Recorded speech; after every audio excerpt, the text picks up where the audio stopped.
Yo, what is up YouTube, man? Today I'm going to show you guys how to make a glitched 7-foot center on NBA 2K22 that not only gets shock rating takeover, which is absolutely nuts. This is the tallest build you can have in the game with shock rating takeover, but it also gets rim protecting takeover, glass takeover, and sharpshooting takeover. Real quick, if you guys are new, if you want to drop me a like and subscribe, I would appreciate it a ton, man. We have been growing a ton, and I thank you guys for that. Now, if you guys don't know how to make the glitch 7-footer, I made a video on it, but if you guys don't want to watch it, don't worry. I'll show you guys how to make it at the end of this video. So first things first, the takeovers you get on this build are shock rating, sharp, rim, and glass. All amazing takeovers for a build like this. Now, one big thing about this build, I will say, is the ability to get rim protecting takeover. I have seen people make videos about a build like this with shock rating takeover, but most of the time they don't have any interior defense. That takes away the rim protecting takeover. I am not a fan of having a center with no interior defense.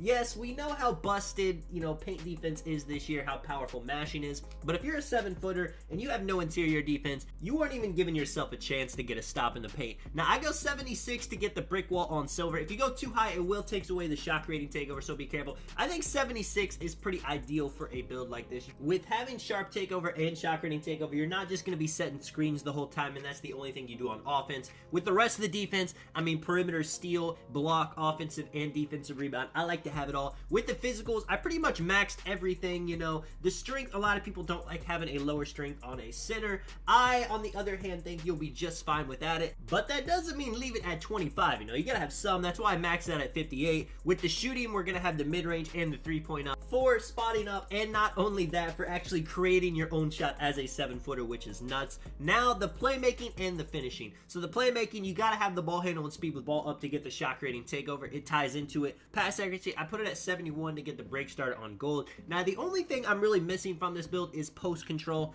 Now, the reason for that is, what else am I gonna sacrifice? I wanted all my defense, all my physicals, playmaking, all that up, and I wanted free throw, so there was just nothing else to take away from. Yeah, I could have neglected driving dunk or driving layup, but since we will be dribbling the ball with this build, I wanted to be able to get past my opponent and just get a quick, easy dunk if they're playing me too tight. If you want to give up something that'll have post control in your build, definitely do it. It is your build. I always recommend that for you guys. And then with the shock rating takeovers, you guys are thinking, what am I actually going to use shock rating takeover on a 7-foot build? And amen, pull up precision, you'll be able to fade like crazy. Ankle breaking shots, you actually can get space creator on bronze on this build, so you can take some ankles. Unfortunately, you can't get ankle breaker, but you still will be getting people to stun, breaking them to the ground. You see, you are called a glass cleaning lockdown, so they are not going to be expecting you to actually do what you're going to do on this build. I have not played against one other person this year that had a 7-footer with shock rating takeover. I'm very curious to see what this build can actually do,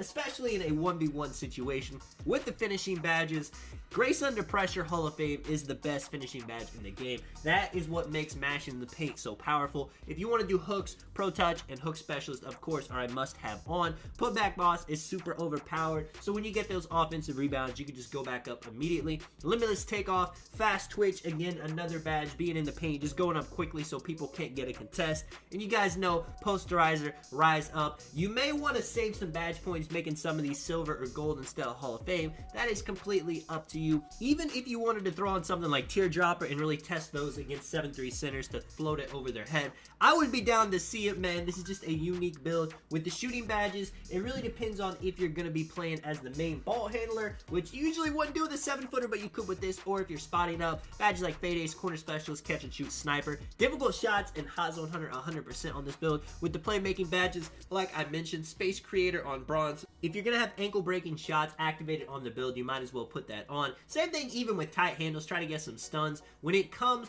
to the other playmaking badges, it's really up to you. If you're playing Wreck, Break Starter, Bullet Passer, all come in handy. And then the defensive badges, if you guys have extra badges to add to your build, you definitely may want to throw some more on defense. 29 is a decent amount, but when you're a center, there's so many things you want to have. Intimidator, Pogo Stick, Rim Protector, Box, Worm, Rebound Chaser, Interceptor, Chase Down Artist, Ball Stripper, Brick Wall, Hustle. All these badges are good. You can even throw on Post Lockdown on bronze. I know we got a lot of haters that don't think Post Move Lockdown works, but it is actually an amazing badge to help you out. If somebody somebody's backing you down. Now, there's a lot of times you're not going to go up against somebody actually trying to bully you since you are a 7-footer yourself, but it does help when it happens. That is it for the build. Really quickly now, I'm going to show you guys how to make the glitch 7-footer. If you guys have never seen my previous videos on it, the first thing you want to do when you're in the main screen is go into settings, change it from Imperial to the metric system. After that, we're going to go in, we're going to create a new build. The new build we're going to make is going to be at power forward. I have a lot of people asking me if you can do this at center as a 7-footer,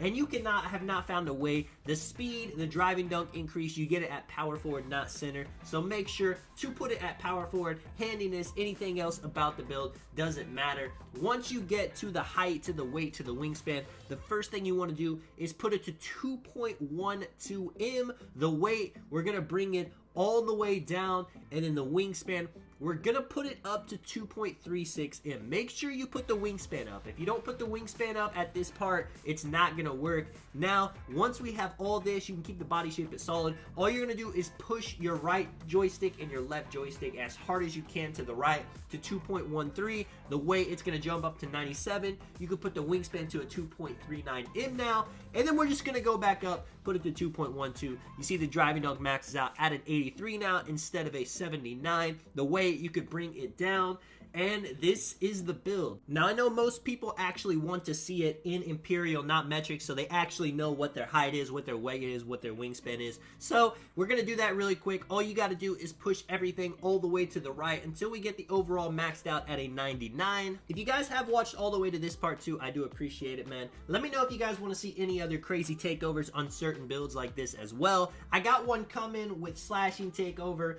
You guys have saw the one. I made a 7'2" with playmaking takeover. After you get here, you choose your takeovers, you make the build, you go in, you click edit the build, you go back to the main screen. Once you get back to the main screen, we're going to go back to settings, change it from metric to Imperial, and then you can go in, you can edit the build, you can adjust the weight. Like I said, you will want to add a couple of pounds, put it to 215 so you could get the gold rebound chaser. You could put the weight up to get 99 rebound for Hall of Fame rebound chaser, but that's going to affect the speed with ball, which is going to affect you being able to get shot creating takeover. If you guys just want to see a generic 7-foot glitch build I made, like I said, I made a video on that where I wasn't trying to get any certain takeovers. And yeah, man, this is Tonic. I will catch you guys in the next one. I'm out. Peace.